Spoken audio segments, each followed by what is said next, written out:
On, Scott. What are you doing here? All right, so I'm up here on Vancouver Island having my eyes open.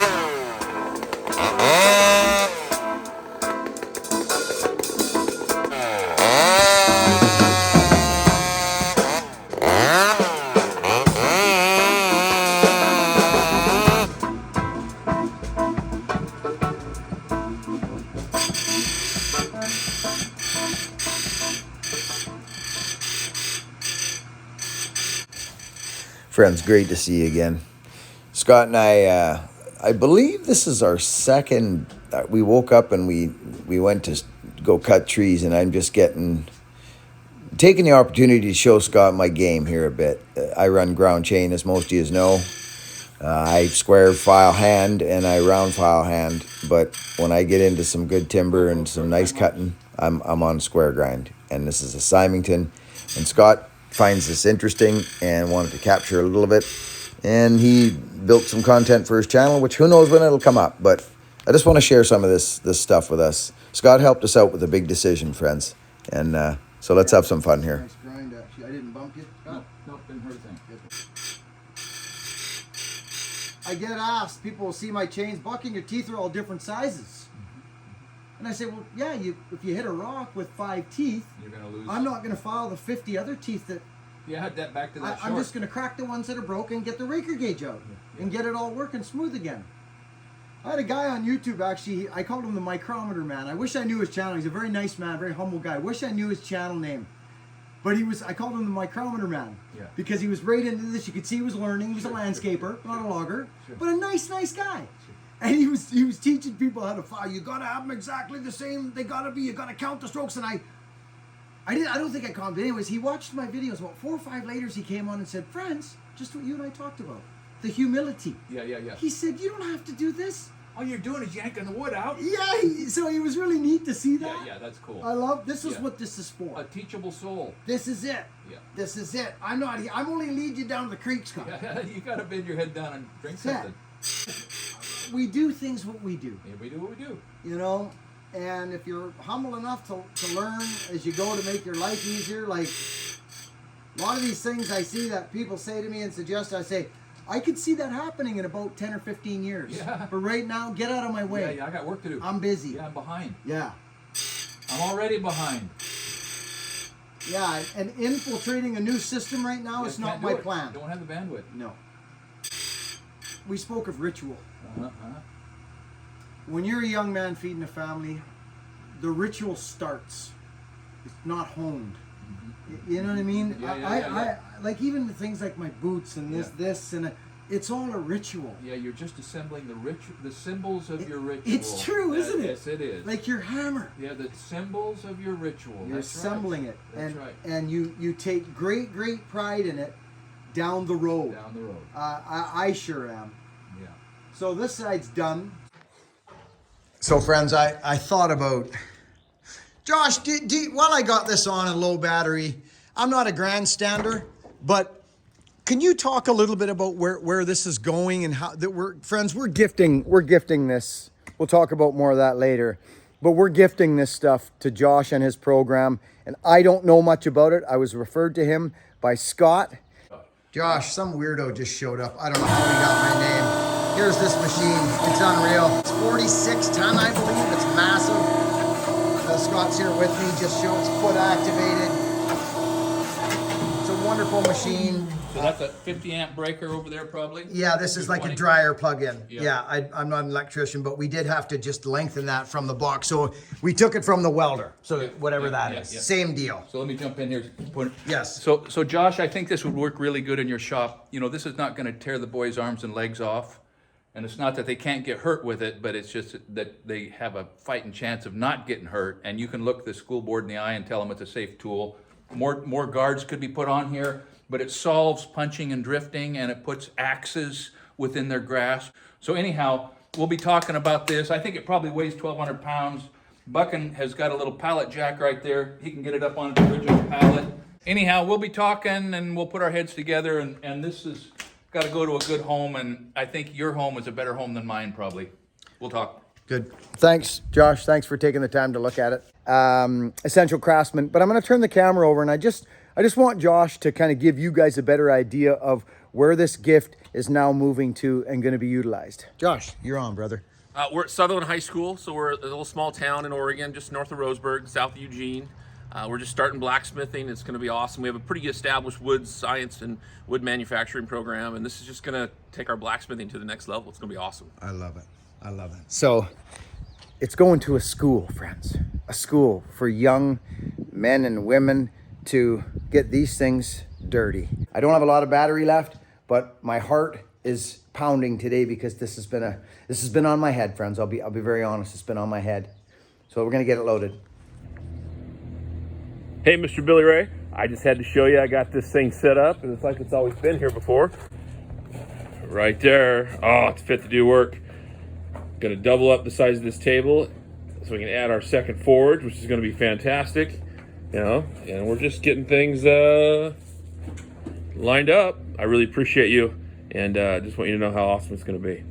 What are you doing here? All right, so I'm up here on Vancouver Island having my eyes opened by these Canadian people, and Buckin has taken me out, introduced me to some friends, and it tells you something when a man can do some work for some people and remain friends with them, right? So you ought to check out his video about tripping 6 trees at once, dominoing 6 trees with several of them inches from the house, one of them inches and all of them within strike. Anyhow, I'm back at the scene of that crime, and he's about to do a repeat performance.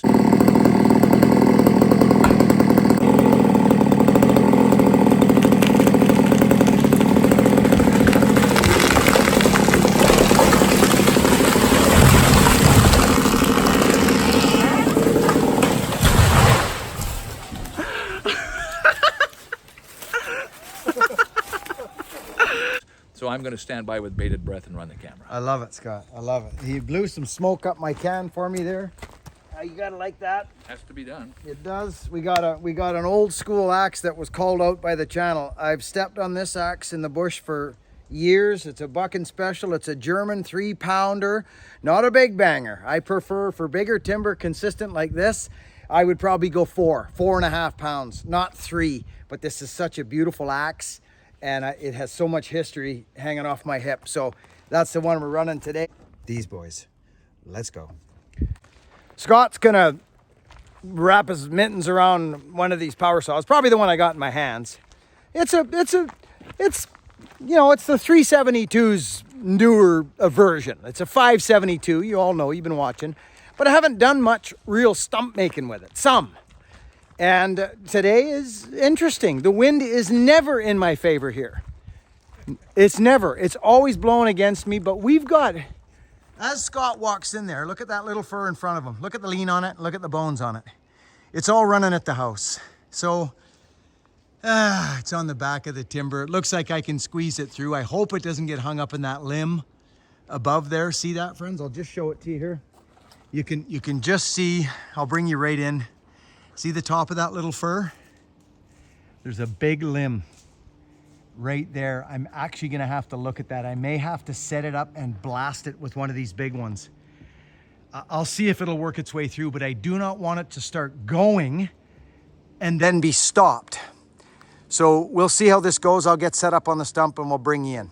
That's it. And he planted Yeah, a bunch.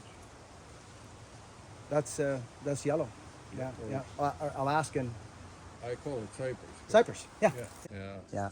So this one's going, friends. We talked about it's getting bashed up. We talked about this once. I'm just recouping. We're getting in. This big guy's going. It is a large specimen, like large. Really? Yeah, and it's tall. and tall, and we do have wind against us. So I'm just going to bring you in here. Scott's going to roll around. Scott, you feel free to do whatever. When I go to the back cut, I'll just give you a holler, and you can step back a few paces. I'll keep my running shoes on. Yeah, and keep your head up. He's been around this game a lot. It's just, it all comes back to the stump, friends. If somebody gets hurt, it don't matter if he ran out and jumped in front of your tree. You are the man on the stump. You are in charge. So don't be blaming. You are your problem, not the world. So here's our deal. I'm just gonna go in. I'll put you guys out front for the undercut as always. And I gotta slash a couple of these maples so I can actually see up the tree and see what's going on.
Interesting thing. This undercut is facing a little bit to the left, but look where the tree is landing. Yep, the tree lands like It's a little bit. It's not this, bad. but it's enough. Exactly. It's enough. So in residential game, that's why, friends, I hang around the stump and twist and turn wood. People ask me this all the time, and it's not smart. And what you're saying is you're cutting a few fibers as it begins its descent. I could have nipped this, Scott, Yeah. on the travel and lifted it to the left without a doubt. Yeah. We do it daily. My concern was keeping it off that house. So there's stump one, friends. Come out like a dream. I don't want to ruin his underbrush just to cut one tree down. So now we move back here, take a couple pieces of this, and we'll send this one now. This one's, again, friends, look at the crown on this thing. It's bone heavy over the house. You have to make adjustments for this on the stump, friends. So you'll see me on this one. I will literally stick on the stump and I probably steer this tree. I will probably steer it because I think a better shot, Kenny, is down to the left anyways, isn't it? Yeah. Okay, good. So we'll just hop back on this ripsaw. It's cutting okay. The chain is, I don't know how much time I got on this freaking chain, friends. It's a lot though. Now, quick little thing talking about cutting trees. I don't care what side of the tree you're comfortable on cutting. Doesn't matter to me what side you're most comfortable. Usually it's the right side of the tree. And I'm gonna show you what I'm talking about. People that just wanna cut trees down, they're most comfortable over here. Is that not fair to say? Because of the design of power saws, the wrap bar is on the left. True for me. Half wraps, you're most comfortable on this tree, Scott. You could say that without a doubt. Yep. Cutting from the other, but friends, I can do that from here. I can. But the target is behind me. So if I'm getting zealous, tired at the end of the day, I just want to get out of here and I take for granted that, get a little nippy on the trigger and I snip that far corner. It happens. Guess what? It's going back there. Well, that can't happen over here. That can't happen because you're staring at your holding wood. Start learning to get comfortable on both sides of the tree, friends. Just start learning, you cutters. I'm talking to you guys coming up and swinging at this stuff. Get on both sides of the stump, even if you don't have to. Plus, I've talked about this and I will continue to. If I was to fall the tree from that side, it is the low side of the tree. It's not the low side of the grade, but it's the low side of the tree. I'm underneath the brush. See that? It's the low side of the tree. But this is the low side of the tree on the grade, which is basically flat ground, but it is lower there. So I like to cut timber from the high side of the tree. That way I can look up this tree all the way up with no obstructions. Does that make sense, friends? So I'm gonna cut. Scott's gonna come in and shoot some close-up video, but I'm just gonna keep this thing rolling.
share something right now.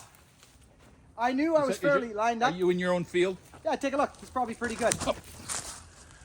Yeah, it's pretty good. So I want to share something right now with Scott, with your camera in here with this GoPro. Okay. I knew I was very close to cut up by your signs over there. Yep. Okay?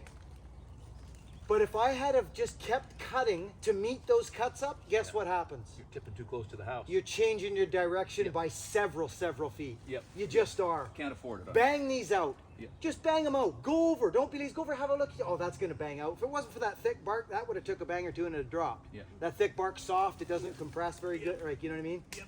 So I'm just going to clean that up. That's a nice clean undercut. We got a touch of a Dutchman, but it's actually not even a Dutchman. It's more of that thing I talked about in that other video. Let it fold. The folder. Yeah. It's called the folder.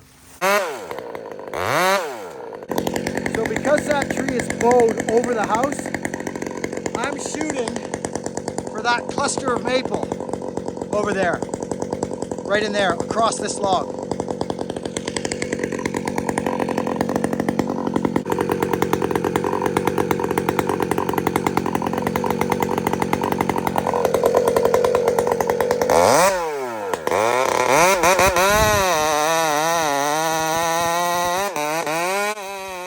Friends, believe it or not, this is the original EXL full house, obviously, organ chain.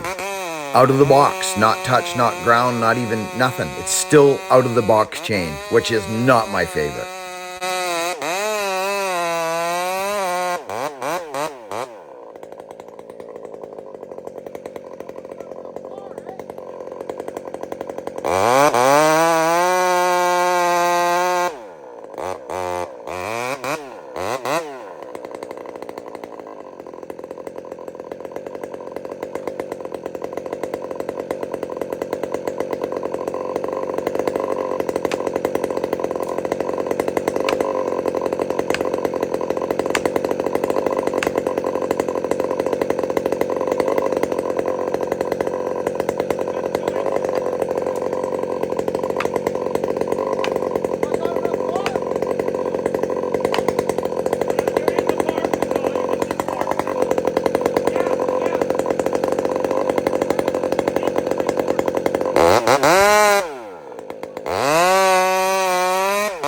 So friends, usually I work alone and I don't have somebody telling me what I got for wood over there, but we used to do that years ago. The wind is wreaking havoc on us. Watch this thing as it starts to lift, friends. Like I'm cut up and the wind is just ripping and that tree's rocking back and forth. Watch what happens here. Watch the kerf as it lifts.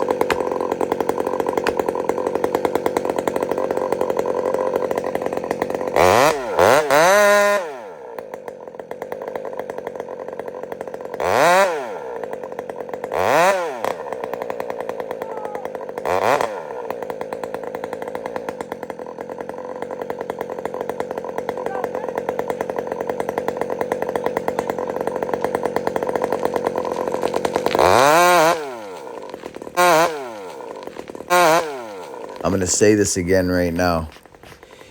If you think you're cool and hot and shooting dandy looking at your kerf as your tree's going and you're looking at your little wedges to wait to see if they're going to drop and you're doing this and that and all these fancy little tricks you see on YouTube instead of having your head up, you're going to get one. And it's going to change your day and maybe your life. Get your freaking heads up.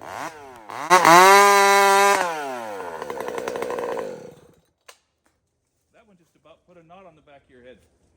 It did so. You see me? Yep. Were you looking up? Yep. I was watching it. How's that? Yes. Yep.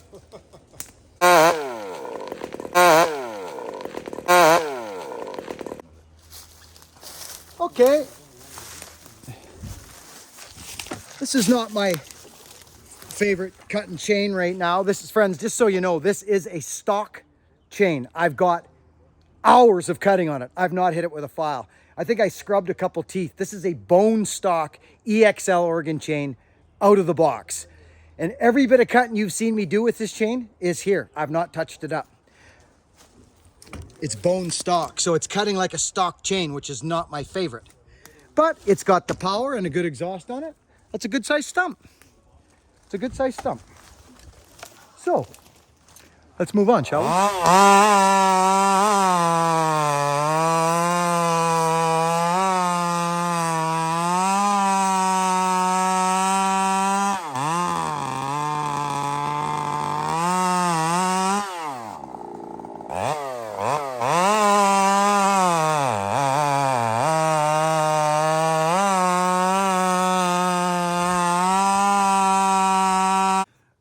friends. There's more to come with Scott. We just, you can't get logging out of your blood. I don't care who you are and where you're from. And he logged with his old man, and you can tell he's a qualified saw guy. So that's always nice to throw that back and forth at one another and have fun. And that's what we done there. So I tossed the Pavarotti into his hands there, and that was the one we were square grinding in the beginning of the video. That's Pavarotti with the ram horn muffler, and then I threw the 500 into his hands, and that 500, friends, with that new exhaust and a ground chain, it and that rip saw 500, friends, they've changed that saw. That thing's breaking in like crazy. It's turning into a monster now that I'm getting it figured out. And I think actually still may have done something in there to keep it rich for a certain amount of hours. And then they start, I don't know. I can't be sure, and probably nobody can, but that saw has changed. I got lots more footage coming up. We got a bit more with Scott.